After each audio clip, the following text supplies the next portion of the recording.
Bonsoir tout le monde, je suis hyper content que vous soyez là. 200 personnes dans une librairie, c'est pas tous les jours, je peux vous dire. Moi Chez qui... nous, oui. Oui, à part chez vous. Pourquoi le film? Parce que donc moi je dirigeais un mouvement qui s'appelle Colibri, qu'on a créé avec quelques personnes en 2006. Je l'ai dirigé jusqu'à l'été 2013. Et j'avais l'impression d'avoir des conversations avec des personnes qui étaient toujours d'accord avec moi. On était entre nous, entre personnes qui pensent déjà à peu près la même chose, et que j'avais envie d'essayer d'aller parler aux autres, à ceux qui commençaient à se poser un peu des questions, mais qui étaient encore un peu loin de ces cercles militants. Et pour m'adresser à eux, je me suis posé la question de savoir ce qui pourrait être le plus efficace. Donc le cinéma, ça paraissait évident parce qu'on est dans une société d'image forte. Euh, mais plus que le cinéma, l'objectif était de passer d'une modalité qui était parler de la catastrophe, expliquer que tout va mal, à une autre modalité qui était raconter une histoire.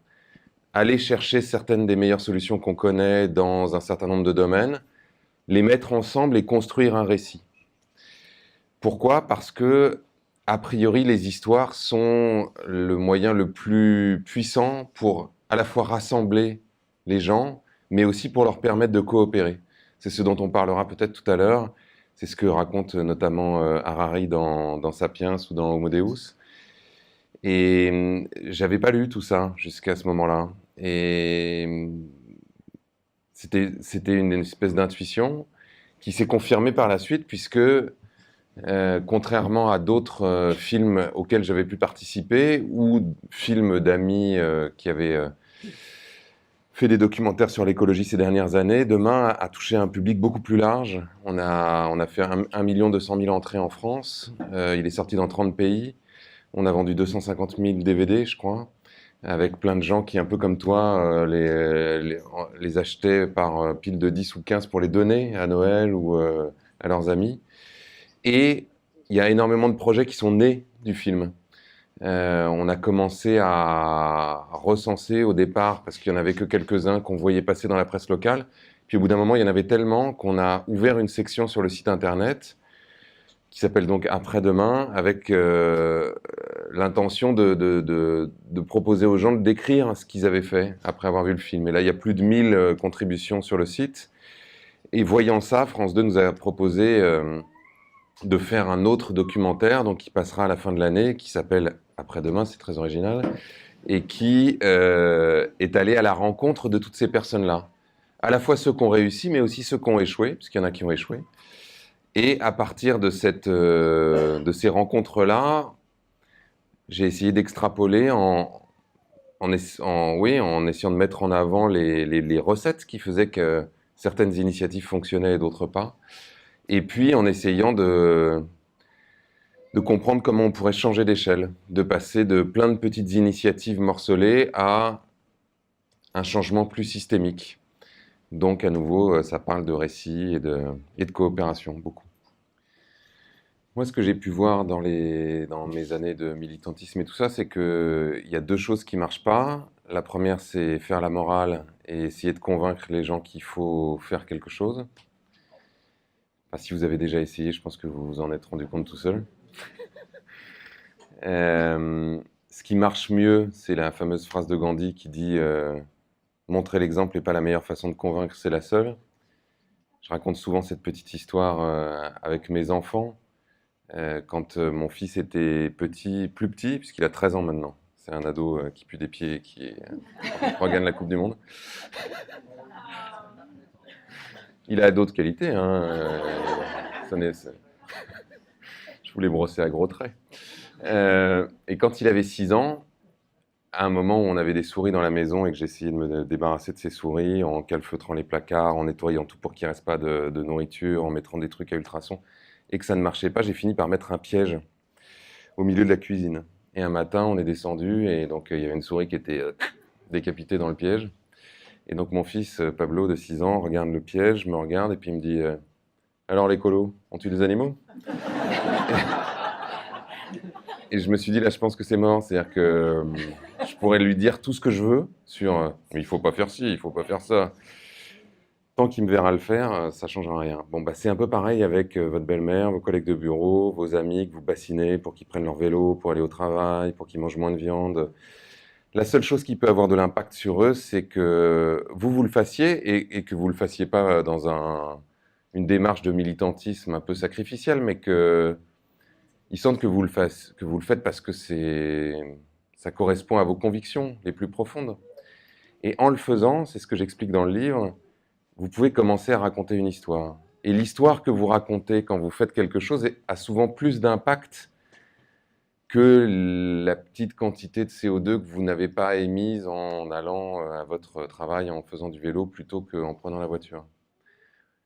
Pourquoi? Parce que quand on met bout à bout l'ensemble des gestes individuels que chacun d'entre nous peut faire, c'est ce que j'explique au début du livre, malheureusement le compte n'y est pas. C'est-à-dire que si on regarde par exemple la question de l'eau, pour laquelle on a entendu pendant des années et des années qu'il fallait prendre une douche plutôt qu'un bain, la consommation d'eau des individus, de chacun d'entre nous, ça représente à peu près 9% de la consommation globale. 91%, c'est l'agriculture et l'industrie. En revanche, si, par exemple, par nos choix de consommation, on va commencer à manger moins de viande, on va acheter des produits qui viennent plutôt de l'agriculture biologique, donc qui sont souvent moins consommateurs en eau parce que plus d'humus dans le sol, plus capacité de la stocker, etc. Et que ça, ces petits gestes-là, additionnés les uns après les autres, font une sorte de changement culturel, c'est-à-dire qu'on se met à avoir un changement de mentalité, ce qui commence à venir, par exemple, avec les pesticides. Quand on fait des études d'opinion, on voit que entre 80 et 90% des personnes sondées pensent qu'il faut vraiment sortir de pesticides donc, ou d'herbicides tels que le glyphosate, les néonicotinoïdes, etc. Ça, c'est un changement culturel qui potentiellement peut commencer à avoir un impact dans des structures économiques ou politiques. C'est-à-dire que des entreprises peuvent commencer à se dire, bon, bah, les gens veulent plus d'agriculture biologique, ils veulent plus de circuits courts, ils mangent moins de viande, ça on le voit très clairement dans les études de consommation, donc on se met à proposer autre chose. Ça peut aussi se traduire dans des mesures politiques. Là, on voit que dans la loi alimentation qui est en train de passer, il y a énormément de choses sur lesquelles les députés et le gouvernement se sont assis, mais que la fronde et la grogne montent. Et que, à mon avis, ils ne vont pas pouvoir continuer comme ça très longtemps, parce qu'il y a un décalage justement beaucoup trop grand entre l'opinion et la façon dont eux vont voter les lois. Et ça, potentiellement, après, ça peut avoir de l'impact.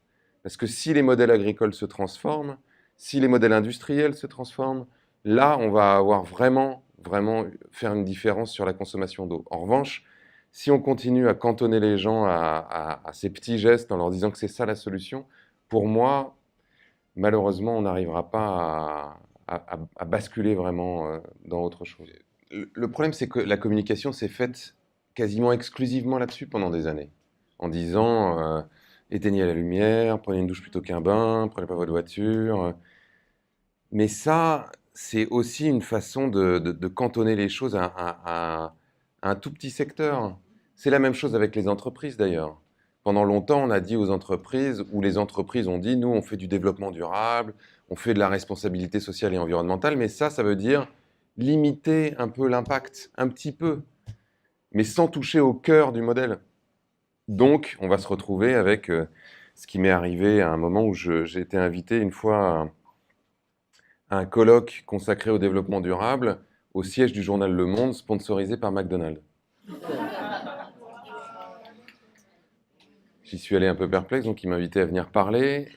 J'entends la directrice du développement durable expliquer que voilà, ils font des efforts énormes dans les magasins, ils consomment moins d'énergie, ils ont fait en sorte de consommer moins d'eau pour cultiver leurs patates, etc., etc. Et à la fin de la journée, donc moi j'avais fait ma petite intervention à un autre moment, il y avait des étudiants de Sciences Po qui étaient là et qui devaient faire une espèce de compte-rendu et dire ce qu'ils en avaient pensé. Et donc ils étaient deux, ils viennent sur la scène et ils disent, quand on a vu au départ que c'était sponsorisé par McDonald's, on était un peu inquiet.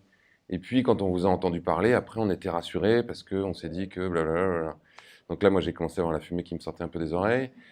Et on avait un moment à la toute clôture de la journée pour que les différents intervenants disent un mot. Donc moi je me suis arrangé pour parler en dernier, comme un bon manipulateur que je suis. Et j'ai pu, du coup, me retourner vers la salle et particulièrement vers les étudiants en leur disant, si un instant vous croyez que McDonald's peut devenir une entreprise qui peut être soutenable, entre guillemets, dont l'activité peut être soutenable, je suis navré de vous le dire, en fait, ça n'arrivera jamais. Et je vais vous expliquer pourquoi.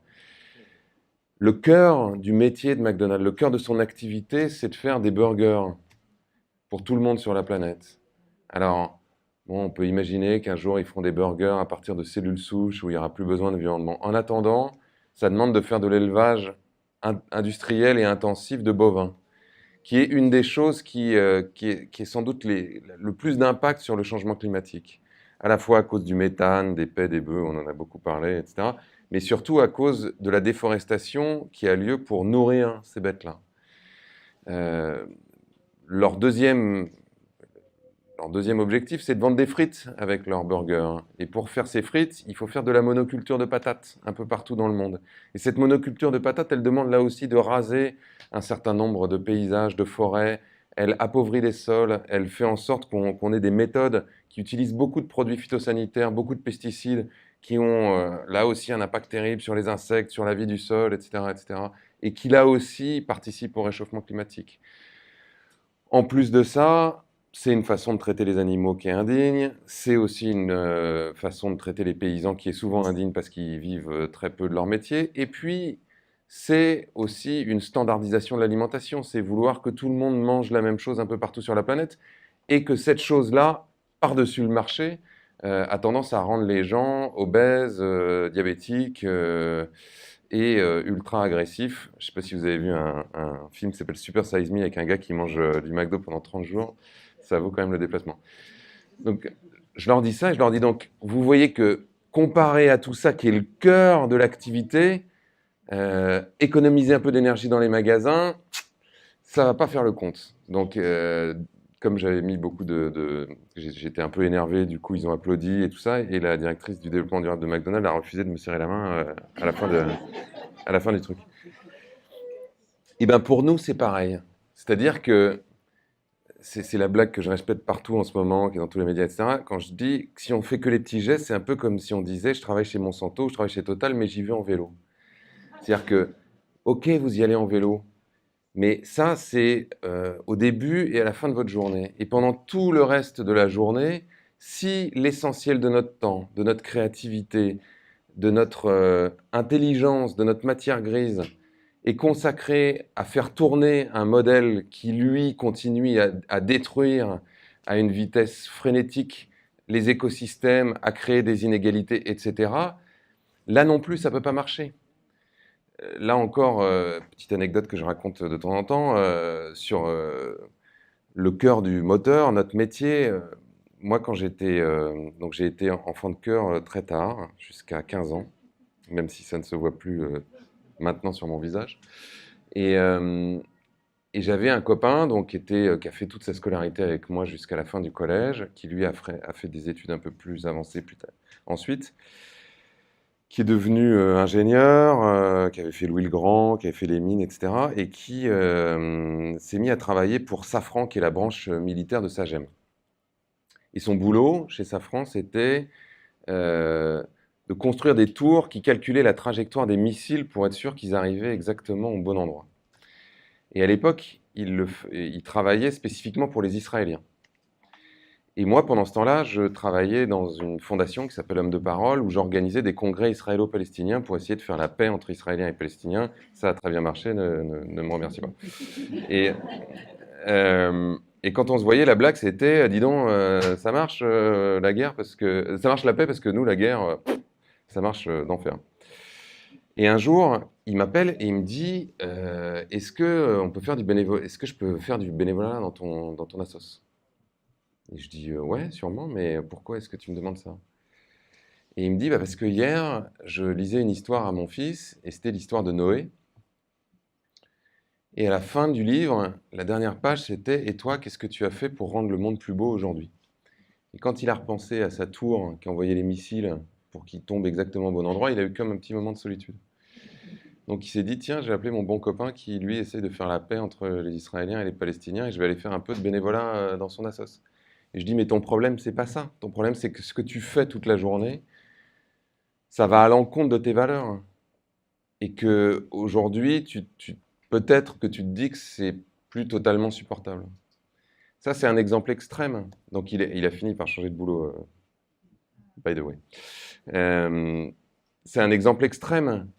Mais cet extrême-là, on va le retrouver peu ou prou dans plein d'autres situations. Quand on était à Totnes pour le film Demain et qu'on a interviewé Rob Hopkins, on a interviewé aussi un autre gars qui s'appelle Ben Brangwyn, qui s'appelle Dr Bike là-bas parce qu'il répare les vélos tous les dimanches au marché, gratuitement. Et lui me disait, j'ai eu besoin de me rendre compte que je faisais partie du problème avant de pouvoir me dire que j'allais faire partie de la solution.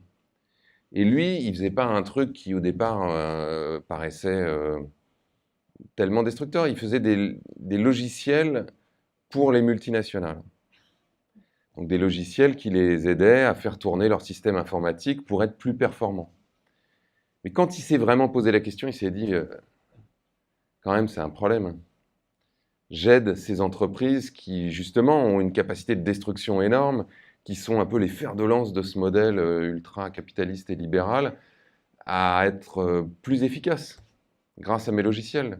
Donc, est-ce que je peux continuer à faire ça et en même temps, le week-end, faire la transition, essayer de créer des AMAP, de faire en sorte que les gens prennent leur vélo en les réparant. Il y a un endroit, enfin, c'est absurde. C'est une espèce de logique de pompier pyromane. Donc pour moi, la révolution et la bascule, elle commence là, c'est-à-dire elle commence dans notre propre capacité à refuser, à résister, entre guillemets, à ce modèle. Et résister à ce modèle, pour moi, même si peut-être que ça vous paraît un peu radical là tout de suite, quand vous pensez à votre travail auquel vous retournerez sans doute demain matin, de se dire, ben, peut-être que ça demande une rupture. Quand j'ai fait un certain nombre de recherches pour le livre, pour voir quelle proportion de la population, en moyenne, faisait un métier qui la passionne. Combien de personnes, si elles n'avaient plus jamais de problème d'argent, continueraient à faire le même métier qu'aujourd'hui? En gros, les études que j'ai pu consulter ont l'air de dire que c'est de l'ordre de 20%. Ça veut dire que 80% sont coincés dans un truc où on rationalise. Après, on se dit, non, mais moi j'aime bien mon boulot, ça va, j'aime bien quoi. Mais on rationalise. C'est-à-dire qu'on est pris dans l'espèce de logique de, bah mon vieux, voilà, il faut travailler. On n'a pas le choix, puis on ne fait pas toujours ce qu'on veut dans la vie. Et puis l'emploi est rare, donc si vous avez la chance d'avoir un boulot, vous n'allez pas vous plaindre non plus. Parce qu'il y a déjà tellement de gens qui n'en ont pas. Mais ça, c'est la logique du système. C'est le truc de, voilà, tu dois avoir un salaire ou un revenu pour survivre. Non seulement pour survivre, pour payer ton loyer, acheter à manger et toutes les choses dont on peut avoir besoin, mais même pour exister dans la société, pour avoir un statut social. C'est Colin Serrault qui dit cette phrase qui me fait rire, qui est là aussi un peu radicale, mais qui dit le salariat, c'est 5 jours de prostitution et 2 jours de réanimation. Ça fait réfléchir. Donc, dans une certaine mesure, je me dis, si on était capable de libérer, comme je le disais tout à l'heure, le temps, l'énergie, la créativité qui aujourd'hui est concentrée à faire tourner ces entreprises, à créer de la richesse, de la croissance économique, pour investir tout ça dans des activités qui ont du sens pour nous, qui nous épanouissent, qui nous donnent envie de nous lever chaque matin, le monde changerait de façon extraordinaire et très rapidement. Si vous pensez à toutes les personnes que vous pouvez admirer autour de vous, qui sont des gens qui ont fait une différence dans votre vie, ou directement ou indirectement, que ce soit des profs que vous avez rencontrés qui étaient géniaux, que ce soit je sais pas, des artisans, que ce soit des cuisiniers, que ce soit des des ingénieurs, que ce soit des libraires, que ce soit des médecins, que ce soit des responsables politiques, que ce soit des artistes, que ce soit des sportifs. C'est que des gens qui font ce qu'ils aiment, qui trouvent l'espace pour exprimer vraiment leur talent, le truc qui font mieux qu'autre chose. Et ils le font mieux parce qu'ils adorent ça. Aujourd'hui, j'imagine que vous êtes 200 parce que vous avez une libraire formidable et que cette libraire, elle est formidable parce qu'elle aime ce qu'elle fait. Pas parce qu'elle se dit, bon, bah, de toute façon, voilà, il faut aller au boulot, et puis le soir, elle rentre, et puis elle se colle devant, je sais pas quoi, Netflix, ou elle joue à Candy Crush, pour essayer d'oublier cette journée infâme, et le matin, quand ses collègues lui disent, alors, le lundi matin, lui disent comment ça va, elle dit, bah, comme un lundi, parce qu'elle attend vendredi, et puis le vendredi, elle attend les vacances, et... Bah, non, enfin, je veux dire, on n'est pas sur cette planète pour attendre les vacances ou pour attendre le week-end. Enfin, moi, je crois pas, en tout cas.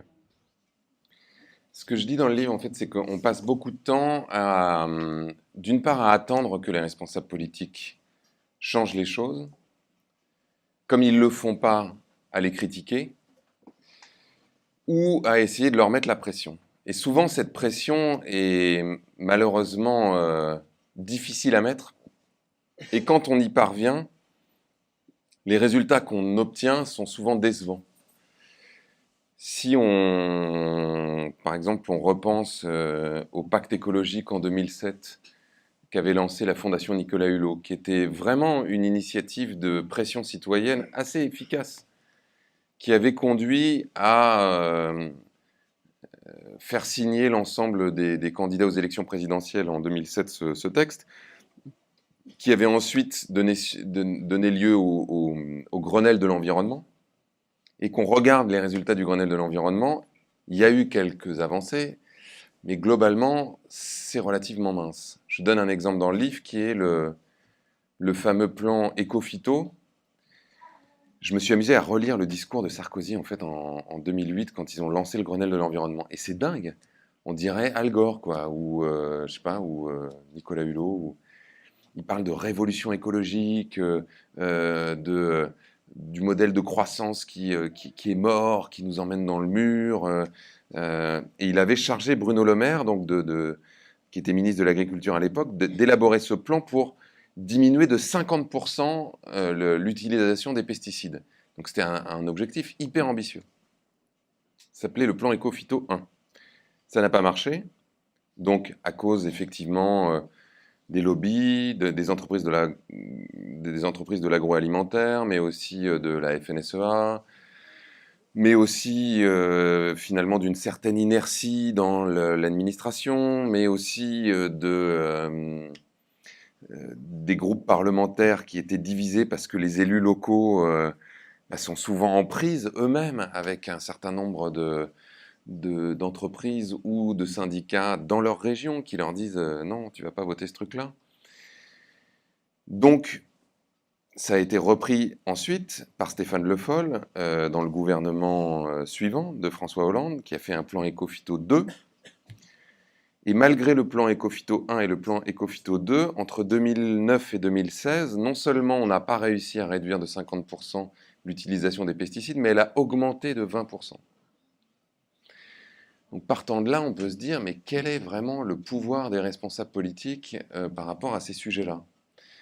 J'en avais discuté avec Danielle Mitterrand, qui me racontait qu'en 83, quand elle avait interpellé François, donc son mari, en lui disant mais quand est-ce qu'on va faire les trucs de gauche qu'on avait dit, il lui avait dit mais on a gagné le gouvernement, mais on n'a pas gagné le pouvoir. Et c'est relativement proche de tous les discours que les anciens responsables politiques peuvent tenir. C'est-à-dire qu'en général, ils ne le disent pas quand ils sont élus, mais une fois qu'ils ne le sont plus, ils témoignent d'une véritable frustration et d'une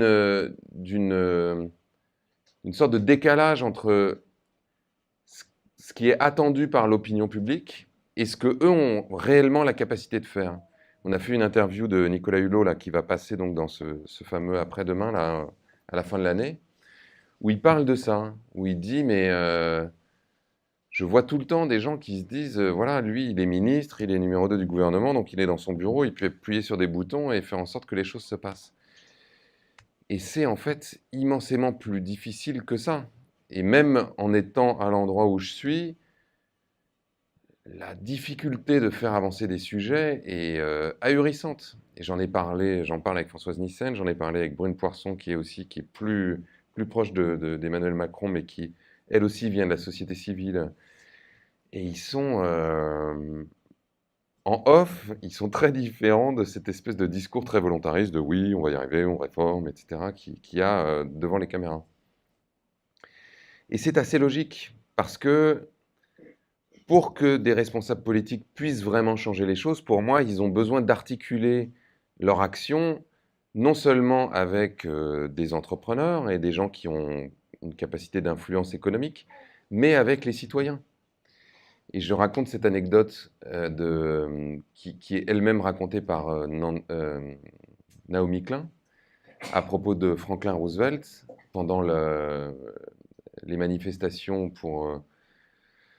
de la Grande Dépression, le moment de la négociation du New Deal, où Roosevelt recevait les syndicats qui lui disaient « bon, il faudrait faire ci, il faudrait faire ça », et lui leur disait « ok, j'ai compris, maintenant, allez dans la rue et obligez-moi à le faire ». En anglais, il leur disait « go out and make me do it ». Et dans cette année-là, il y a eu, je crois, 4700 grèves aux États-Unis. Et plus d'avancées sociales que ces 70 dernières années. Donc c'est intéressant de se dire ça, d'imaginer que finalement les politiques ont besoin de nous. C'est d'ailleurs ce que dit Hulot dans l'interview en disant le paradoxe, c'est que il n'y a pas 1 million de gens qui vont dans la rue pour dire on veut plus de pesticides ou on veut de l'agriculture biologique ou pour dire stop les énergies fossiles, on veut vraiment passer aux renouvelables ou dire maintenant ça suffit, on veut une taxe sur les transactions financières pour répartir plus équitablement les richesses. Pourtant, il y a certainement beaucoup plus qu'1 million de personnes qui désirent ça. Et quand on regarde là encore les études d'opinion, je pense qu'il n'y a jamais eu autant de personnes qui sont d'accord avec un certain nombre de choses que Nicolas Hulot, comme d'autres, peuvent défendre.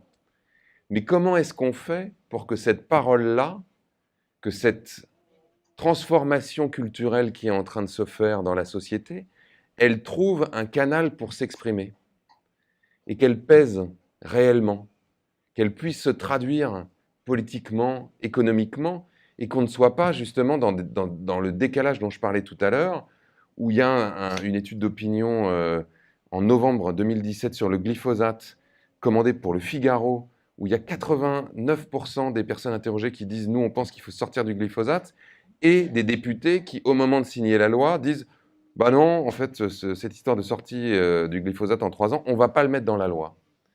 Ça, c'est des décalages qui deviennent insupportables. Donc c'est pour ça que, à la fin du livre, je parle beaucoup de stratégie, et c'est notamment inspiré par ce que raconte notre ami Popovic, parce que de tout temps, et c'est ce que dit Popovic, et c'est aussi ce que disent des gens comme Harari ou d'autres, les personnes qui prennent le pouvoir et qui le tiennent, ce sont les personnes les mieux organisées. Et elles peuvent être extrêmement peu nombreuses. Si elles sont super bien organisées, elles peuvent continuer à dominer, entre guillemets, des millions et des millions de personnes qui ne pensent pas la même chose, mais qui, elles, sont complètement éclatées. Et dans le milieu écologiste, il y aurait beaucoup à dire sur se tirer dans les pattes pour savoir si il faut éteindre l'incendie avec le seau jaune ou rouge. T'es vraiment un enfoiré parce que toi, tu dis que le seau est rouge, mais moi, je suis sûr qu'il faut qu'il soit jaune. Et on passe beaucoup de temps à ça, hein, au lieu de passer ce temps-là, justement, à s'organiser. Je pense que c'est la question qu'on me pose le plus, genre, comment on fait? Bon, mais alors, comment on fait? Quand je suis dans les médias, c'est, voilà, ok, mais comment on fait? Mais comment on fait? Comment on fait? Donc, je n'ai pas de formule magique, je vous le dis, sur comment on peut faire, genre un truc, parce que si j'en avais une, en fait, ben, je pense que je l'aurais déjà utilisée. Mais ce qui est sûr, c'est ce que tu dis et ce qui est effectivement manifeste dans Demain, c'est que on a été voir des personnes qui font des choses, comme je le disais tout à l'heure, qui les passionnent, donc qui les rend heureux, qui leur donnent envie de se lever le matin pour le faire. Ils n'ont qu'une envie, c'est de faire ça. Et c'est pour ça que ça marche. Parce que sinon, comme je le disais aussi plus tôt, c'est du militantisme sacrificiel. Moi, j'ai fini par faire un burn-out. comme ça. C'est-à-dire que j'ai passé donc 5 ans à travailler sur congrès israélo-palestinien. J'ai organisé ensuite premier et deuxième congrès mondial des imams et des rabbins pour la paix. Donc là aussi pour essayer de les faire se parler entre juifs et musulmans. En gros, on réunissait 400 leaders juifs et musulmans du monde entier. On les enfermait pendant 4 jours dans un hôtel et on les obligeait à se parler. C'était assez drôle comme expérience. Et après ça, pendant donc 7 ans, donc on a créé Colibri. Après, j'ai créé un magazine qui s'appelle Kaizen.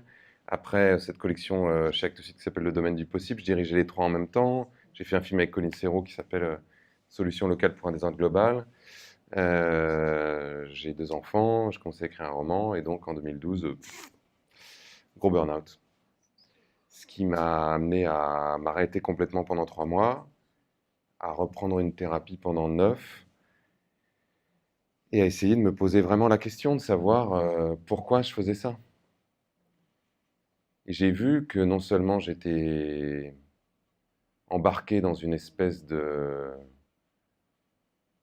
syndrome du chevalier blanc, de sauver le monde comme ça, comme si c'était possible avec mes petits bras, et aussi dans une espèce de confusion qui m'amenait à essayer de réparer un certain nombre de choses qui étaient cassées ou un certain nombre de souffrances, de névroses personnelles en réparant le monde ou en essayant de rendre le monde meilleur. Mais ça, c'est sans fin. Je veux dire, vous pouvez faire ça toute votre vie, jusqu'à l'épuisement ou jusqu'à la mort. Donc, en voyant ça, ça m'a amené à être à nouveau capable de choisir et de me dire, certes, je suis extrêmement concerné par tous ces sujets-là. J'ai envie de faire quelque chose. De tout temps, ça a été comme ça. Quand je vois un problème, j'ai envie d'essayer de participer à le résoudre. Mais je ne peux pas le faire en m'asseyant sur ma- mes aspirations, sur qui je suis. Je ne pourrais le faire de façon efficace qu'en m'accordant avec moi. C'est un peu comme dans la permaculture. Pourquoi est-ce que la permaculture, ça marche au bec et loin? Parce que chaque espèce est au bon endroit. Ils regardent sur la typologie de leur terrain, là où il y a tel microclimat, là il y a plus de soleil, là il y a plus de chaleur, là il y a plus de vent, donc on va mettre les espèces en fonction. On va essayer de faire en sorte qu'il y ait un maximum d'espèces différentes pour que de cette diversité naisse une véritable fertilité, un écosystème où tout va rentrer en conjonction. On va essayer d'associer les espèces entre elles. Et pour moi, dans la société, c'est la même chose. C'est-à-dire que c'est un peu ce qu'on dit en management, d'ailleurs, la bonne personne à la bonne place. Moi, je pense que une société saine, qui fonctionne bien, c'est ça. C'est des personnes qui sont à la bonne place. Et que quand on est à la bonne place, on est heureux. Et que quand on est heureux, on fait les choses bien. Quand on fait les choses bien, on a beaucoup d'impact. Et quand on a beaucoup d'impact, on a beaucoup de reconnaissance. Quand on a beaucoup de reconnaissance, on est heureux. Et c'est un cercle vertueux qui fait qu'on ne s'épuise pas. On est nourri par l'enthousiasme de ce qu'on fait, par des petites victoires, comme je le dis dans le livre. Si on ne fait pas ça, si simplement on continue à lutter, à se battre, à essayer d'y arriver alors que c'est très très très dur, dans la souffrance, dans une espèce d'effort perpétuel, bah, au bout d'un moment, on s'écroule. Et donc, on ne change pas vraiment les choses. Donc c'est pour ça que je pense qu'il y a une logique dans le militantisme ou dans l'activisme qui a besoin d'être repensé profondément. Ce que je dis dans le livre, en fait, c'est que, et encore une fois, il n'y a pas que moi qui le dis, c'est vraiment un livre de synthèse. Moi, je prétends pas avoir une pensée très originale sur quoi que ce soit. Je pense en revanche que je suis au croisement de plein de choses et que donc que j'essaie de synthétiser. Bon. Moi, je vous encourage à lire ce petit bouquin, notamment qui s'appelle L'espèce fabulatrice de Nancy Houston, qui est un essai de romancière, donc qui est une sorte d'interrogation sur la place des fictions, des récits dans notre existence. C'est aussi un truc dont parle beaucoup Harari, comme je disais tout à l'heure. En substance, ils disent que l'essentiel des organisations sociales, l'essentiel même de notre façon de communiquer les uns avec les autres se fait à travers les histoires. Ça passe, enfin ça va depuis quelqu'un qui se présente à d'autres, qui va sélectionner un certain nombre d'éléments de sa vie, qui va les mettre dans un certain ordre, qui va y apporter un certain point de vue, et ça va constituer une histoire, à des idéologies, des religions, des partis politiques, des nations. Le livre d'Emmanuel Carrère, Le Royaume, qui raconte les débuts du christianisme, est extraordinairement frappant pour ça. On voit que celui qui a finalement répandu le christianisme au départ, c'est Paul, que les chrétiens appellent Saint Paul, qui n'a pas connu Jésus, qui n'a jamais été témoin des événements qu'il relate avec une conviction extraordinaire. Alors les chrétiens disent qu'il a vu Jésus sur le chemin de Damas et tout ça, mais bon, ça, on n'en sait rien. Quand on regarde, en tout cas d'un point de vue historique, a priori, non, il n'a pas connu Jésus directement.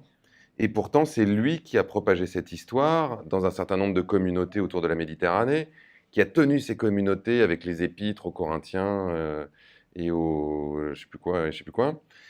Et cette histoire-là, ensuite, a épousé la grande histoire, l'Empire romain, mais a ensuite eu des conséquences assez extraordinaires. C'est-à-dire que le christianisme, les principes même du christianisme, donc de cette histoire, sont à l'origine des droits de l'homme, mais sont aussi à l'origine, dans une certaine mesure, du communisme. Donc ça a des impacts ensuite sur les trajectoires des êtres humains qui sont phénoménales. Donc j'explique qu'à ce titre-là, le modèle de société dans lequel on vit est lui aussi le fruit d'une histoire. Et quand je dis histoire, c'est pas des mensonges. Je dis pas raconter des histoires au sens manipuler ou faire du storytelling. C'est encore une fois prendre des faits qui sont réels et leur donner du sens. Et ça, c'est l'activité principale des êtres humains, de donner du sens à ce qui nous arrive, de donner du sens à des informations en les agrégeant les unes avec les autres. Et le capitalisme, le consumérisme, la société sociodémocrate ou dans laquelle on vit, elle a été construite à partir de récits qui ont été eux-mêmes portés par la publicité, par le cinéma, par la littérature, par des économistes, par des penseurs. Donc, quand je dis qu'on a une bataille culturelle à mener, c'est que on a une bataille du récit à gagner.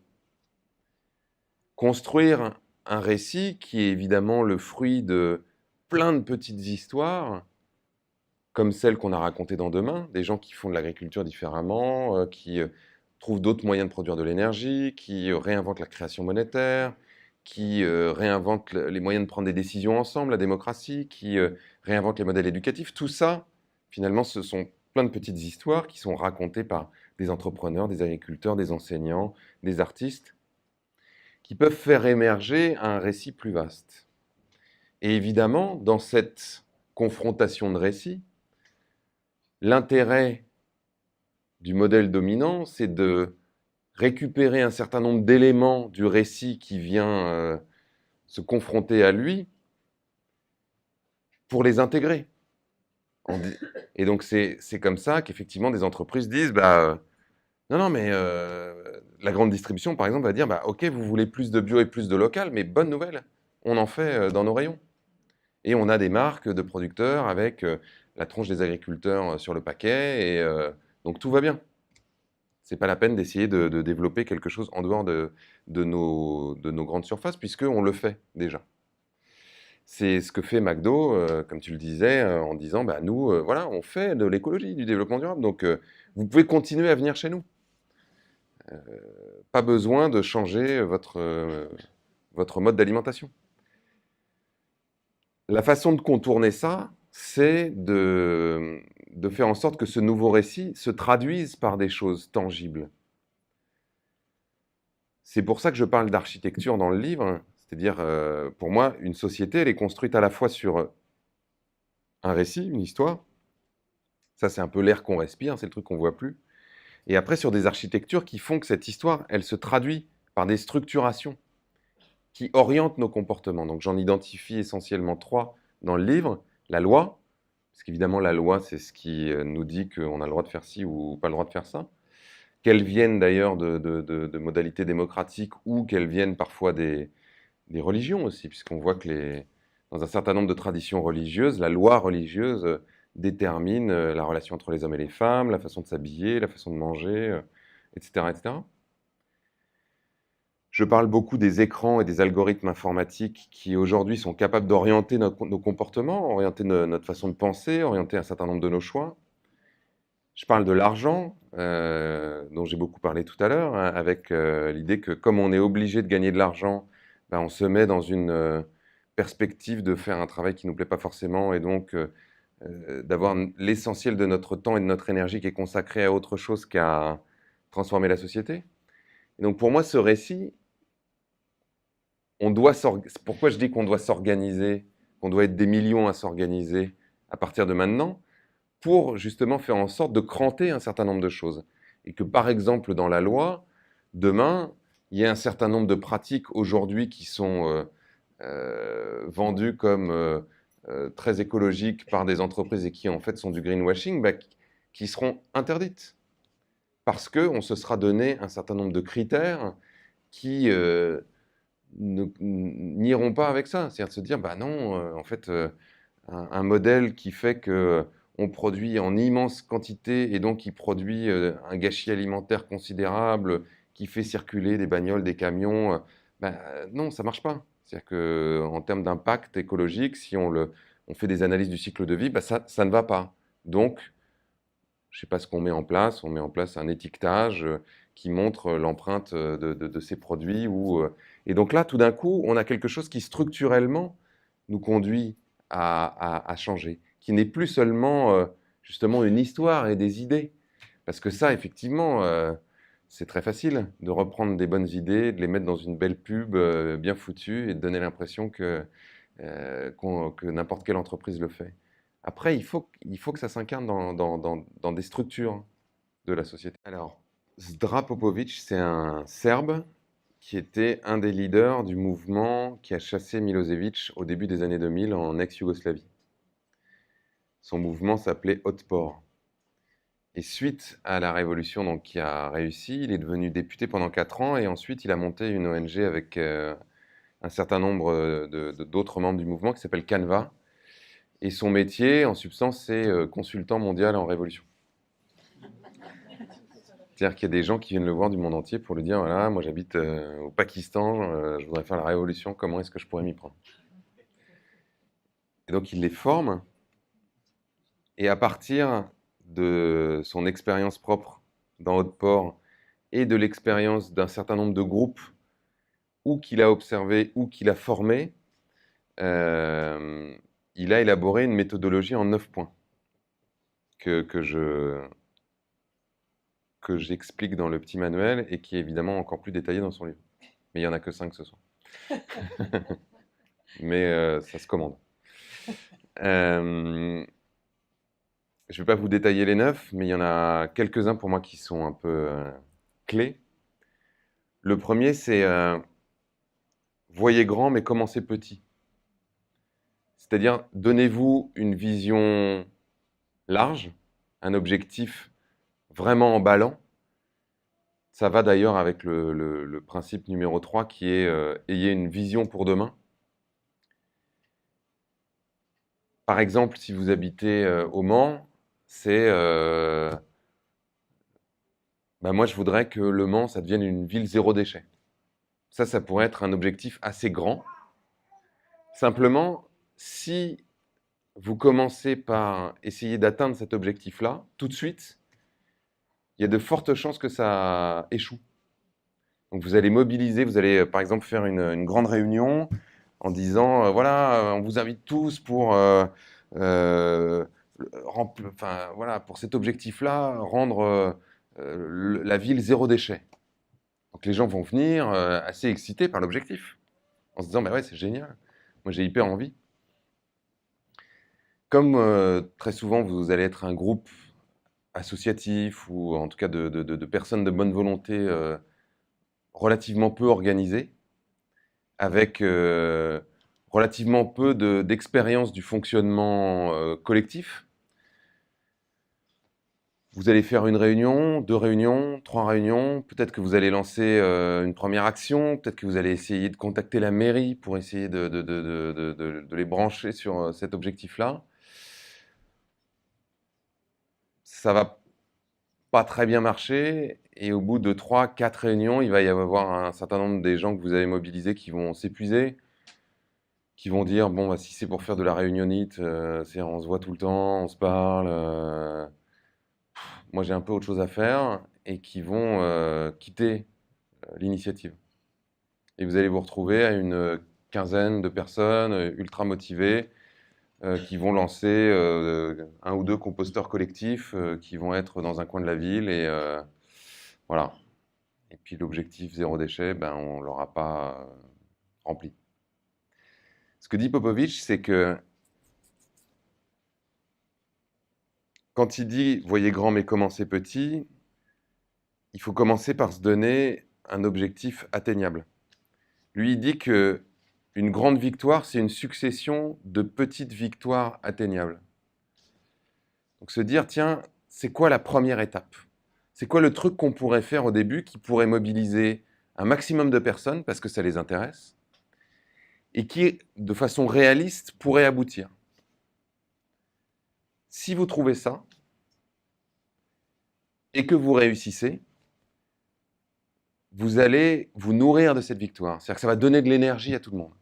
Si par exemple, justement, ce premier objectif, c'est de dire, ben voilà, on commence par, dans tel quartier, mettre en place un système 3 poubelles, quoi. Tri, compostage, poubelle noire, et on fait une expérimentation, quoi. Et ce truc-là fonctionne. Non seulement ça vous donne de l'énergie d'avoir réussi, mais en plus vous avez une histoire à raconter. En disant, bah tiens, dans tel quartier, ça a fonctionné, ils s'y sont pris de telle manière, ou dans tel immeuble, ça peut même être encore plus petit. Et ça, ensuite, potentiellement, c'est reproductible. Et grâce à l'énergie et à l'histoire que vous avez, la conversation que vous avez créée autour de ça, vous vous donnez un deuxième objectif atteignable, puis un troisième, puis un quatrième, puis un cinquième. Et potentiellement, dans le temps, vous construisez votre initiative. Lui, il dit qu'il faudrait le construire comme un bon film à suspense, quoi. C'est-à-dire, il faut que ça s'arrête jamais. Il faut qu'il y ait une forme de dramaturgie. On fait ça, et puis après on fait ça, puis après on fait ça, et il se passe tout le temps quelque chose. Pour que ça tienne toutes les personnes qui vont s'impliquer dans l'initiative en haleine, ou en tout cas que ça continue à leur donner envie d'y arriver. Ce qu'il dit aussi, c'est que il faut bien positionner votre objectif final. C'est un des principes qu'il appelle finissez toujours ce que vous avez commencé. Il donne par exemple l'illustration du printemps arabe et de la révolution en Égypte, en disant les Égyptiens, comme un certain nombre d'autres pays autour d'ailleurs, s'étaient donné l'objectif de renverser leur dictateur. Donc en Égypte, par exemple, ils s'étaient donné l'objectif de renverser Moubarak. Il dit ça, c'est une erreur parce que c'était un objectif intermédiaire. L'objectif qu'ils voulaient réellement atteindre, c'était mettre en place une démocratie dans leur pays.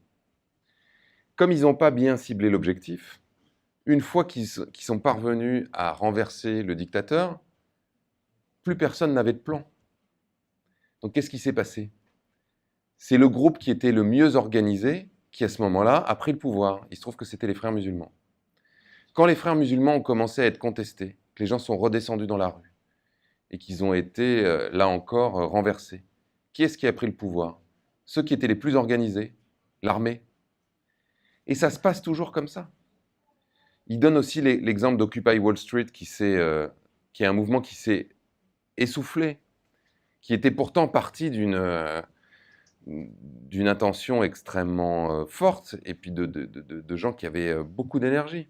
Mais simplement, comme pour Nuit debout par exemple en France, des gens qui passent leur temps au Square Zuccotti à New York ou sur la place de la République à Paris ou sur toutes les places de France à discuter.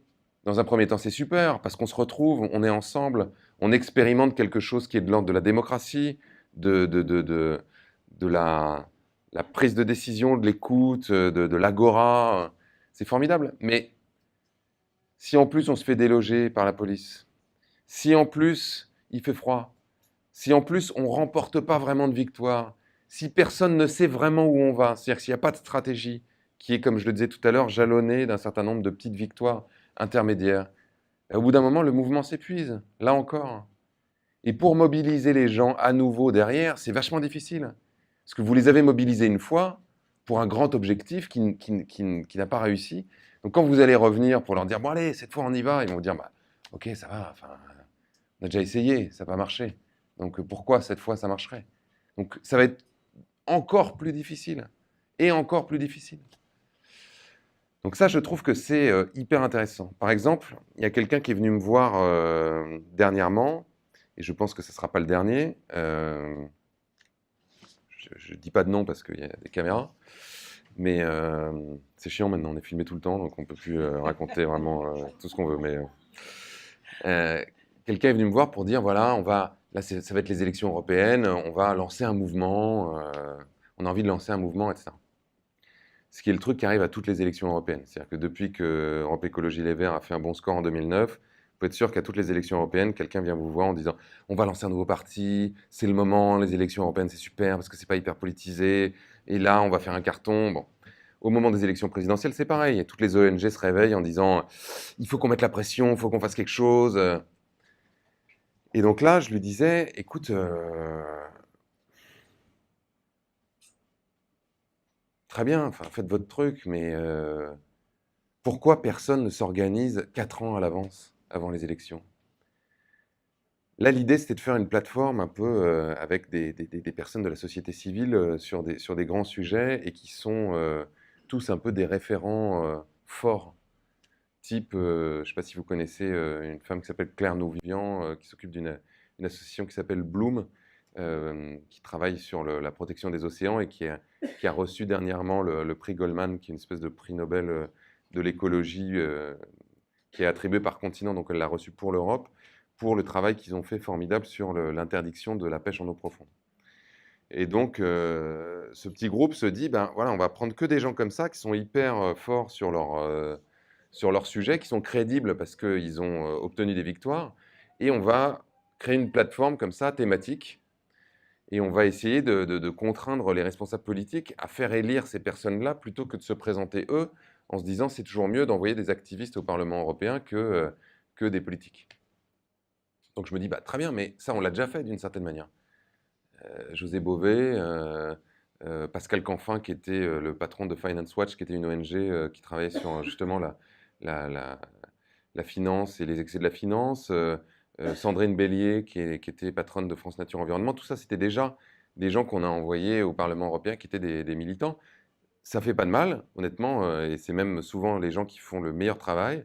Michel Rivasi aussi sur la santé, qui est aussi députée européenne écologiste. Mais ça ne change pas profondément le système. A contrario, imaginez que on crée cette plateforme, réellement, mais qu'elle ne soit pas dirigée dans un objectif électoraliste. Et que cette plateforme, elle serve à mobiliser, à créer justement l'organisation de la société civile en se focalisant sur des victoires atteignables, comme je le disais tout à l'heure. C'est quoi la victoire atteignable sur les pesticides? C'est quoi la victoire atteignable, comme on le disait, sur la pêche? Donc là, en ce moment, Bloom, maintenant, il travaille sur interdiction de la pêche électrique. C'est quoi la victoire atteignable sur, par exemple, ce qu'on disait, taxe sur les transactions financières? C'est quoi la victoire atteignable sur la réforme du modèle éducatif? Et cette plateforme essaie de faire travailler ensemble tout le monde. À la fois les organismes qui font de la pétition type Avaz, Change, qui mobilisent plein de gens. À la fois les ONG qui sont spécialisées sur ces sujets-là. À la fois des artistes, à la fois des intellectuels. Et pour une fois qu'on arrête d'avoir un truc hyper éclaté et que tous ces gens se mobilisent mais une fois sur un objectif précis et atteignable. Et on remporte des petites victoires. Imaginez dans 3 ou 4 ans, si grâce au travail d'organisation que cette plateforme a pu mener, une dizaine de victoires a été obtenue sur l'ensemble de ces sujets. Ah ben là, c'est sûr que ça vaut le coup de présenter des candidats aux élections. Parce que tout d'un coup, les électeurs pourront se dire, non mais là, on n'est pas face à des beaux discours, justement, à des gens qui nous racontent des histoires. On est face à un groupe qui a obtenu des victoires, qui est dans un vrai, j'ai envie de dire, dans une vraie démarche transpartisane, où on met tout le monde ensemble pour arriver à faire des choses, et pas simplement une histoire de ni de droite ni de gauche, et puis après on fait ce qu'on veut. Suivez mon regard, mais... Donc là encore, il y aurait vraiment des choses à faire si on acceptait de ne pas être dans de l'événementiel, de la mobilisation événementielle, mais dans un travail d'organisation de fond sur du moyen terme qui paiera dans quelques années, mais qui ne peut pas payer du jour au lendemain. Il faut qu'on arrête de se dire on va faire quelque chose là pour changer la société la semaine prochaine. Enfin, je veux dire, c'est absurde. Pour les mêmes raisons que j'évoquais tout à l'heure pour les pesticides, c'est-à-dire qu'à chaque fois qu'il y a une taxe carbone qui a essayé d'être votée, il y a eu une opposition très forte de grandes entreprises, de syndicats, de corps de métier aussi, qui peuvent légitimement d'ailleurs avoir peur pour la disparition de leur métier, les routiers, les transporteurs aériens, parce que là encore, d'une part, il n'y a pas d'organisation suffisante de la société civile, d'un certain nombre de personnes qui portent des alternatives pour obtenir cette victoire-là. On n'a pas à nouveau 1 million de personnes dans la rue pour demander une taxe sur les énergies fossiles. Au contraire même, c'est un sujet qui est relativement compliqué parce qu'il concerne chacun d'entre nous. On est tous amenés à prendre notre voiture, on est tous amenés justement à devoir utiliser des produits qui proviennent de la pétrochimie. Donc il peut y avoir une inquiétude là aussi légitime en se disant bah, ça va être plus compliqué, ça va coûter plus cher si on fait une taxe sur le carbone. Et parallèlement au manque d'organisation des ONG, de la société civile, des activistes sur le sujet, il y a un profond manque d'organisation du gouvernement et des entreprises pour prévoir en fait la transition, pour l'organiser. Parce qu'évidemment, on ne va pas du jour au lendemain arrêter d'utiliser du pétrole. On est absolument incapable de le faire. Nos sociétés sont tellement dépendantes au pétrole que si aujourd'hui on l'enlève, c'est l'effondrement. Mais ça veut dire que cette préparation-là, cette anticipation, cette planification, elle a besoin d'être organisée dès aujourd'hui. Comment est-ce que petit à petit, on transforme les modes de circulation dans les villes pour qu'on ait de moins en moins besoin d'avoir des véhicules? Comment est-ce qu'on développe un certain nombre de technologies qui n'utilisent pas d'énergie fossile? Comment est-ce qu'on fait pour que ces technologies aient le moins d'impact possible sur les écosystèmes et qu'elles ne soient pas, encore une fois, très destructrices ou très émettrices de CO2, comme ça peut être le cas pour l'électrique dans une bonne partie de son utilisation. Donc là, ça demande d'investir des capitaux, par exemple, dans la recherche. Comment est-ce qu'on fait pour repenser notre agriculture pour que les circuits se raccourcissent, pour que les agriculteurs, eux aussi, adoptent des pratiques qui demandent moins d'énergie fossile et de pétrole? Ça, c'est un projet politique global qui doit s'articuler, qui doit être construit. Là, on voit que la façon dont la politique est menée par les gouvernements, c'est très en silo. On s'occupe un jour de la SNCF, et puis le lendemain, on va s'occuper de l'agriculture, et puis le lendemain, on va s'occuper éventuellement du réchauffement climatique, mais on ne met pas en relation tout ça. Il y en a qui essayent. Nicolas Hulot, encore une fois, essaye de créer de la transversalité. de faire que des ministres travaillent ensemble et qu'ils élaborent des projets collectifs sur les différents domaines qu'ils ont en responsabilité. Mais c'est le début. Et c'est pas du tout la culture du gouvernement. Pas du tout, du tout. Donc là encore, ça demande une transformation vraiment culturelle. Euh, ce qui est aussi intéressant parfois, c'est de ne pas simplement avoir un jugement moral dessus. C'est-à-dire de... Évidemment, les lobbies sont hyper bien organisés, c'est sûr. Mais les entreprises en général sont hyper bien organisées. Et pas que pour le pire, hein, aussi pour le meilleur. C'est-à-dire qu'à un moment, on a sincèrement cru que la croissance économique, que l'augmentation du confort matériel, que la technologie, que l'efficience économique allait rendre le monde meilleur.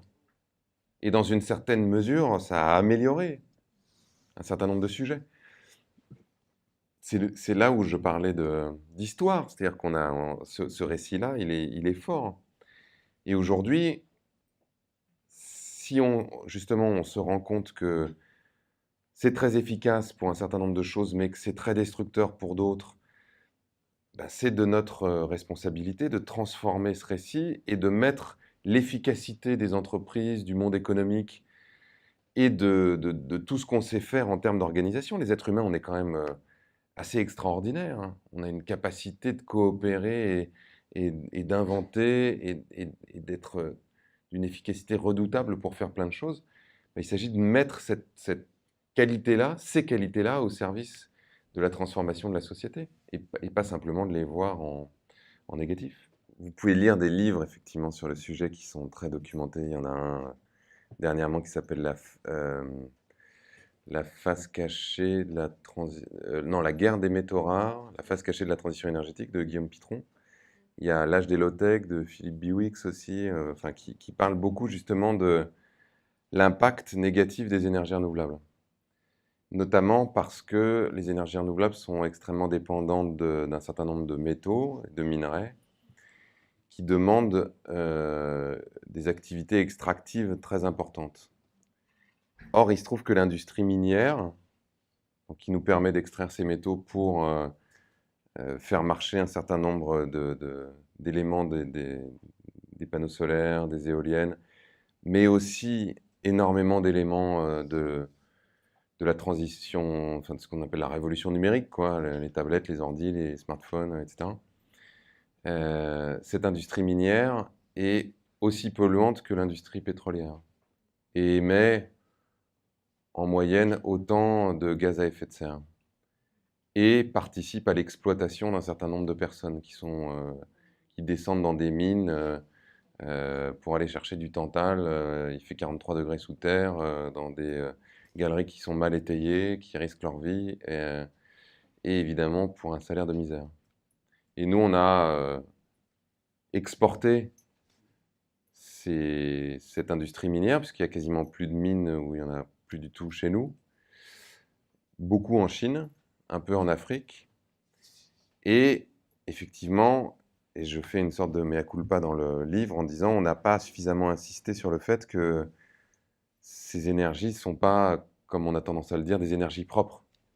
On dit c'est les énergies propres, les énergies vertes, etc., alors qu'elles ont aussi un impact écologique important. Les très grands barrages, de la même façon, qui permettent de faire de l'hydroélectricité, quand ils sont surdimensionnés, peuvent être des catastrophes écologiques à l'endroit où on les fait. Donc ce qui est sûr, c'est que, comme vous le disiez, aujourd'hui, on a une société qui a besoin d'énergie. Donc la question qu'on a besoin de se poser, qui est une question presque philosophique, que je pose dans le livre, je pourrais éventuellement leur offrir le livre, puisqu'ils retrouveront cette conversation-là, c'est est-ce qu'on considère qu'on continue à avoir besoin d'énergie? Est-ce qu'on veut avoir des véhicules qui nous permettent de nous déplacer? Est-ce qu'on veut avoir de l'électricité? Est-ce qu'on veut pouvoir communiquer avec des personnes à l'autre bout du monde ou pas? Ça, d'une certaine manière, c'est vraiment une question qu'on peut se poser. Mais si la réponse qu'on apporte à cette question est oui, à ce moment-là, il faut qu'on trouve un moyen de produire cette énergie. Aujourd'hui, vous pouvez aussi leur offrir un bouquin qui s'appelle Drawdown, qui est un livre qui a été fait par un Américain qui s'appelle Paul Hawken, qui a travaillé avec 70 scientifiques sur les 70 solutions qui auraient le plus d'impact pour renverser le changement climatique, en les classant de 1 à, donc, non, c'est de 1 à 80. En calculant là aussi avec l'énergie grise, c'est-à-dire l'énergie qui est nécessaire pour produire ces choses-là, les tonnes de CO2 qui pourraient être évitées d'ici 2050, qui pourraient ne pas être émises. Et il se trouve que la solution numéro 2, c'est l'éolien terrestre. Et que la solution numéro 9, je crois, c'est l'éolien, non, ou 23, je ne sais plus, l'éolien maritime. Parce que si on regarde si on fait une sorte d'analyse du cycle de vie d'une éolienne, entre ce que ça a coûté, entre guillemets, en ressources naturelles pour la produire, les gaz à effet de serre que ça a émis quand effectivement on a extrait des minerais, qu'on les a fait voyager, qu'on a construit ces éoliennes, et l'énergie que ça a permis de produire pendant toute la vie de l'éolienne, admettons pendant 30 ans, le bilan est largement positif, mais très largement positif. Et aujourd'hui, dans l'état actuel de la recherche, c'est certainement un des meilleurs moyens, enfin les énergies renouvelables sont un des meilleurs moyens de produire de l'énergie, même si ça n'est pas parfait. Et même si ça a très largement besoin d'être amélioré. Et aujourd'hui, il y a des pistes pour améliorer. Une des pistes, c'est l'économie circulaire. C'est-à-dire de faire en sorte que l'essentiel des minerais ou des matériaux qui soient utilisés pour faire des panneaux solaires, pour faire des éoliennes ou pour faire de l'énergie marine, soient issus de déchets. C'est-à-dire issus de matières premières qui ont déjà été extraites et qui sont recyclées ou à nouveau disponibles. Mais pour parvenir à ça, ça demande deux choses. Ça demande à la fois de faire des avancées pour pouvoir utiliser un certain nombre de matériaux qui sont plus simples. Parce qu'aujourd'hui, sans vouloir être hyper technique, on utilise justement notamment des terres rares qui sont très efficaces, notamment pour faire marcher les aimants des éoliennes. Parce qu'ils ont un pouvoir magnétique, ces terres rares ont un pouvoir magnétique très fort. Et ces terres rares, elles sont pas forcément rares, justement, parce qu'en fait, elles sont en relativement grande quantité dans la croûte terrestre, mais elles sont difficiles à extraire parce qu'elles sont mélangées à plein d'autres minerais. Et ensuite, quand on utilise ces terres rares pour faire fonctionner des éoliennes, on a tendance à les mélanger à nouveau. Donc, elles sont très peu recyclables. Donc là aussi, on a besoin de s'améliorer énormément pour pouvoir trouver des nouvelles façons de faire des éoliennes qui utilisent moins de terres rares, ou pour pouvoir faire une utilisation des terres rares qui permet ensuite leur recyclage. Donc ça, c'est vraiment de la recherche. Donc s'ils sont scientifiques et qu'ils aiment la science, vous pouvez leur dire, eh ben non, t'as raison, en fait, pour l'instant, c'est pas formidable, mais on attend des mecs comme toi, qui sont hyper forts en sciences, pour inventer la bonne façon de faire des éoliennes. Mets-toi au boulot, Coco, t'as 10 ans pour y arriver. Alors, la collapsologie, pour ceux qui ne sont pas familiers du terme, c'est un courant qui a comment on dit, émergé avec notamment Dimitri Orlov il y a quelques décennies et qui, en France, a connu une forme de résurgence avec le livre de Pablo Servigne et Raphaël Stevens qui s'appelle Comment tout peut s'effondrer aux éditions du Seuil. Très bon livre que je vous conseille et qui essaye d'étudier justement l'effondrement. C'est-à-dire, est-ce que on va connaître une sorte d'effondrement systémique, l'effondrement tel que défini par un certain nombre des membres de ce courant, et notamment Yves Cochet, ancien ministre de l'Environnement, c'est l'incapacité de nos sociétés à continuer à faire fonctionner des réseaux qui apportent des biens de première nécessité, enfin, ou des services de première nécessité à la population. Donc, L'effondrement, ça voudrait dire que dans nos sociétés, on n'est plus capable d'acheminer l'énergie, d'acheminer la nourriture, d'acheminer l'eau à l'ensemble de la population. Donc ça crée une forme de chaos. Et les tenants de la théorie de l'effondrement, pour certains d'entre eux, se hasardent à des calendriers qui évoquent des dates comme entre 2020 et 2030 pour des événements de cette nature-là. Voilà. Ce qui est extrêmement, honnêtement, et là aussi j'y consacre la première partie du livre, ce qui est tout à fait compréhensible, parce que quand on met bout à bout toutes les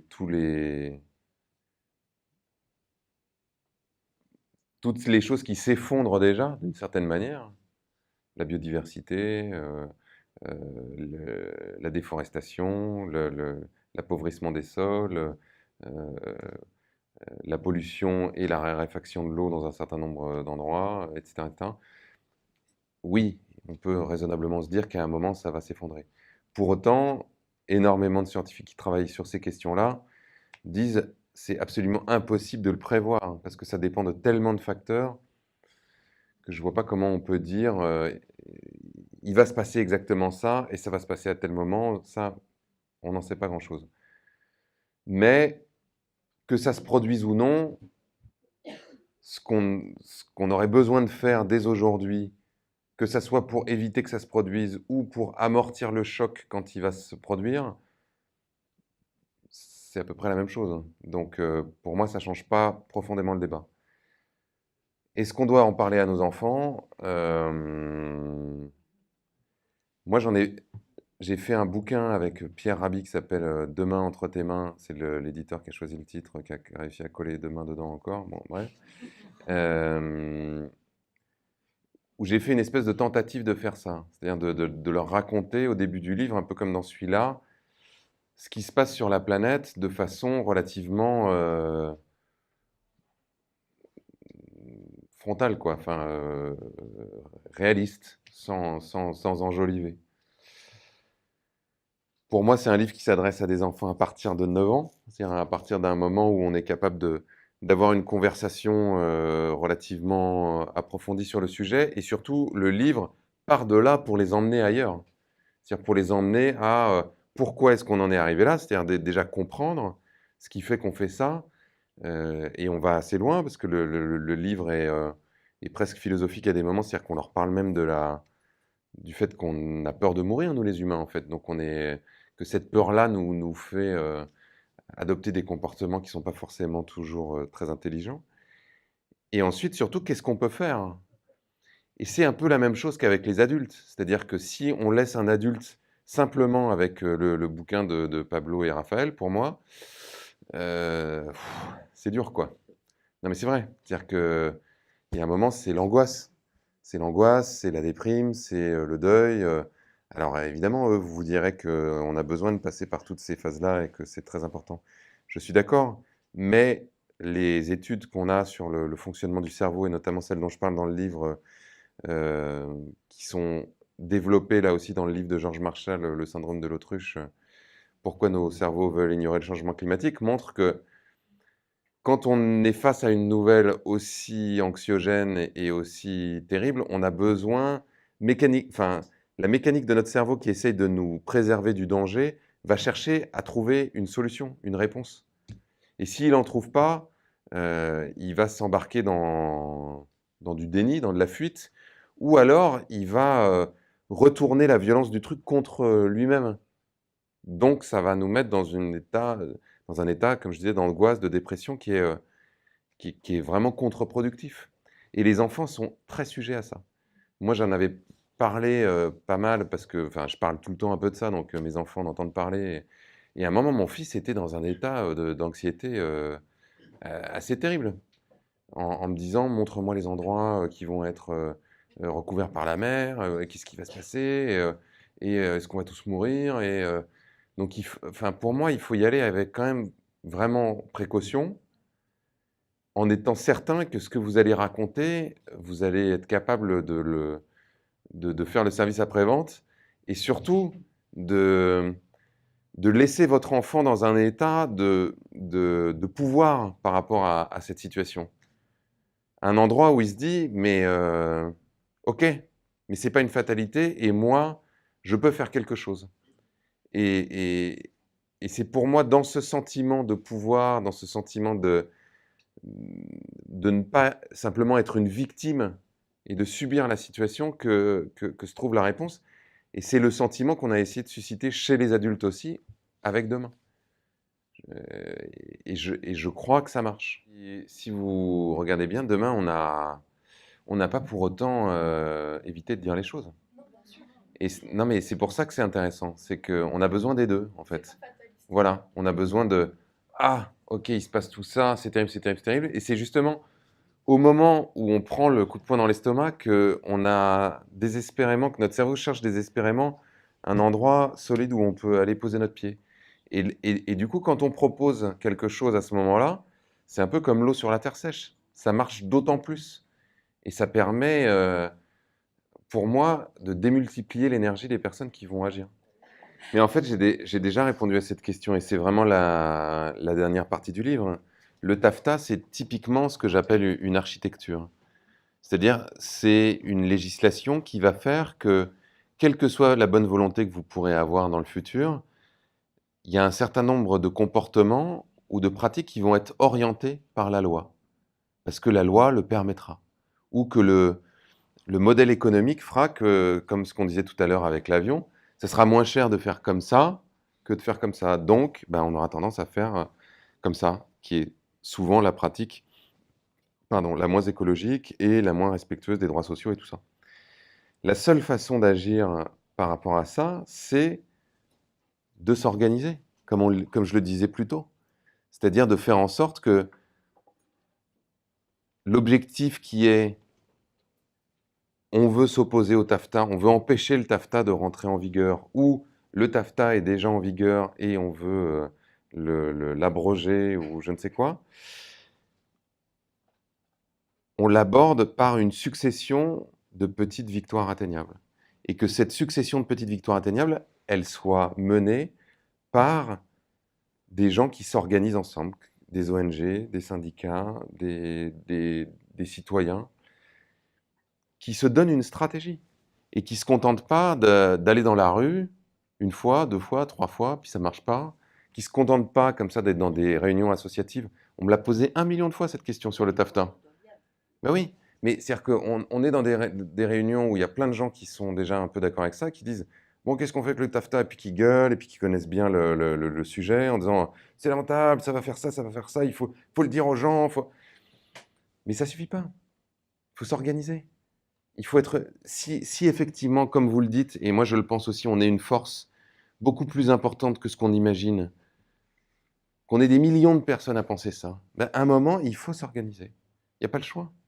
Il faut que cette force se structure et qu'elle puisse agir de manière à avoir un impact sur la loi, sur les entreprises et globalement sur l'imaginaire de la société. Et ça, c'est le boulot vraiment c'est le boulot des ONG théoriquement. Et malheureusement, les ONG, malgré le travail formidable qu'elles peuvent faire sur un certain nombre de sujets, sont devenues des structures, et je le dis vraiment en, comment dire, en connaissance de cause, parce que j'ai moi-même dirigé une ONG, qui participent à préserver leur survie. Ça devient des boutiques avec leurs clients, qui sont leurs donateurs. Et c'est très difficile de faire travailler les ONG ensemble sur des objectifs qui sont là encore vraiment stratégiques. On va travailler ensemble sur des campagnes. Par exemple, on a fait le printemps des solidarités là, au moment des élections présidentielles. Il y avait 180 ONG, c'était super. Et vraiment, en plus, on s'est hyper bien entendus tous. Il y avait une belle coopération, mais c'était pour s'entendre sur 5 grands objectifs qu'on allait, encore une fois, donner aux candidats aux élections en espérant qu'ils allaient en faire quelque chose. Ça sert à rien, enfin honnêtement, ça sert à rien. Si ces 180 ONG, encore une fois, travaillaient ensemble tout au long de l'année pour, comme je le disais tout à l'heure, obtenir des victoires atteignables sur certains des grands sujets, et petit à petit remporter des victoires et petit à petit embarquer les gens avec eux parce que les personnes sceptiques au départ, au bout d'un moment, se diraient: «Ah bah merde, dis donc, ils ont réussi par rapport à ce truc-là». Ce qui s'est passé encore une fois avec Bloom. Oh, dis donc, ils ont réussi à interdire la pêche en eau profonde en Europe. C'est fort quand même. Mais ils ont réussi pourquoi? Parce que ils ont 900 000 personnes qui ont signé leur signature, leur pétition, je veux dire. Pourquoi ils ont eu 900 000 personnes? Parce qu'ils ont fait une petite BD avec une auteure qui s'appelle Pénélope Bagieux, qui a en gros, comment on dit, vulgarisé le problème de façon géniale, hyper drôle, hyper compréhensible, que ça s'est diffusé sur Internet de façon virale, et qu'ensuite, Bloom, ils ne se sont pas simplement contentés d'avoir les 900 000 signatures.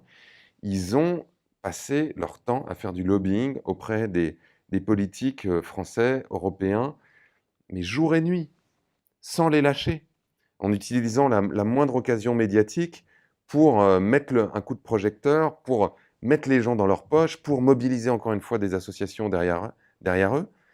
Et ils ont fini par gagner. Ben, il faut faire ça pour tous les sujets, mais c'est vrai. Et c'est d'une certaine manière, c'est des super métiers. C'est génial, hein. Enfin, je veux dire, quand on regarde des films sur le sujet, on arrive à en créer des dramaturgies super. Quand vous voyez 120 battements par minute, justement, la lutte, justement, par rapport au sida.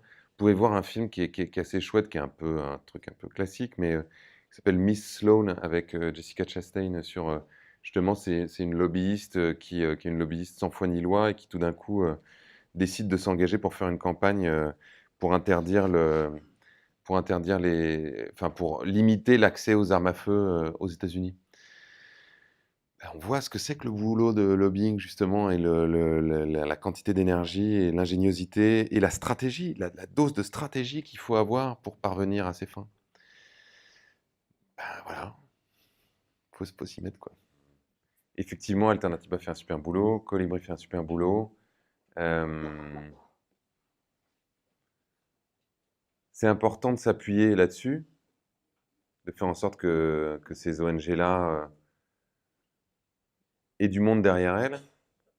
Pour les ONG, c'est important de se donner des objectifs, comme je disais tout à l'heure, à la fois atteignables, à la fois compréhensibles et à la fois rassembleurs. Là, pour l'instant, de ce que j'entends, mais vous m'avez pas bien expliqué, mais c'est pas grave, hein. Mais puis vous n'êtes pas obligé de m'expliquer après d'ailleurs, mais l'important c'est que vous le fassiez. Euh, mais c'est que, encore une fois, soyez hyper compréhensible. C'est à de se dire, bah, là, par exemple, nous, Alternativa, l'objectif, c'est que chaque village devienne, je dis n'importe quoi, neutre en émissions de CO2. Ça, c'est notre grand objectif à 20 ans. Et là, notre première étape, c'est tel truc. Et il faut, encore une fois, que ce soit un truc super simple, rassembleur, auquel les gens puissent s'identifier. Donc, j'ai pas d'idée là tout de suite, mais sinon, ça reste un truc pour lequel on a de la sympathie. On se dit, bah oui, c'est bien, hein, c'est vachement bien qu'ils fassent ça. Mais ça reste quelque chose d'extérieur à nous, qui est loin de nous. Donc c'est bien d'être derrière eux, mais c'est bien aussi de pas seulement compter sur eux. C'est ce que je disais tout à l'heure, c'est-à-dire que les ONG ne peuvent pas tout. Et c'est pour ça que je vous disais tout à l'heure, si vous faites un boulot qui participe au système consumériste capitaliste actuel hyper fort, et que vous allez le week-end faire des crêpes pour Alternativa, ça va faire un peu juste aussi. Donc moi, ce que je vous encourage vraiment à faire, c'est vous ne pouvez pas sauver le monde à vous tout seul, de toute façon. Ça ne sert à rien de prendre l'ensemble de la misère du monde sur vos épaules. En revanche, vous pouvez commencer à faire la révolution à l'intérieur de vous-même, dans votre petit, dans votre petit univers. Et pour moi, le moyen de commencer, c'est ce que je vous disais tout à l'heure, c'est demandez-vous ce que vous feriez dans la vie si vous avez 20 millions d'euros sur votre compte en banque et que vous n'aviez plus jamais besoin de travailler. Et je pense que la réponse à cette question, c'est le meilleur moyen de commencer à avoir un impact énorme dans le monde. Voilà, et je vous remercie beaucoup d'avoir écouté.